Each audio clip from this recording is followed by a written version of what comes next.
সম্প্রতি তুরাগ নদে কার্যক্রম নিষিদ্ধ আওয়ামী লীগের ৭ নেতাকর্মীর মরদেহ ভাসছে। সামাজিক যোগাযোগ মাধ্যমে এমন খবর ছড়িয়ে পড়লে দেশ জুড়ে ব্যাপক চাঞ্চল্যতা সৃষ্টি হয়।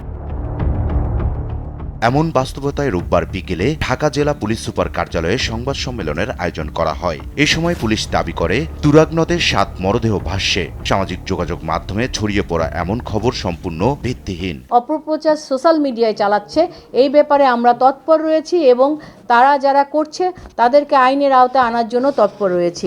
রাজনৈতিক রং জড়িয়ে কতিপয় স্বার্থান্বেষী মহল বিভিন্নভাবে সামাজিক যোগাযোগ মাধ্যমে অপপ্রচার চালাচ্ছে বলেও অভিযোগ করেন তিনি।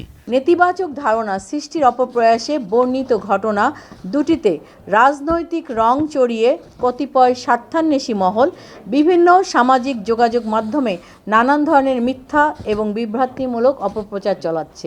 এদিকে অন্য আরেকটি সংবাদ সম্মেলনে পুলিশ জানায়, সামাজিক যোগাযোগ মাধ্যমে গুজব ছড়ানো হলেও ঢাকা মেট্রোপলিটন এলাকার মধ্যে নদী থেকে মরদেহ উদ্ধারের কোনো ঘটনা ঘটেনি। ডিএমপির উত্তরা বিভাগের আওতাধীন তুরাগ থানা এলাকায় এ ধরনের কোনো ধারাবাহিক মৃতদেহ উদ্ধার, হত্যাকাণ্ড কিংবা এ সংক্রান্ত অন্য কোনো ঘটনার সংবাদ পাওয়া যায়নি। পুলিশ জানায়, রাজনৈতিক উদ্দেশ্যে যারা অপপ্রচার চালাচ্ছে তাদেরকে আইনের আওতায় আনা হবে। ইকবাল অনিক, দেশ টিভি, ঢাকা।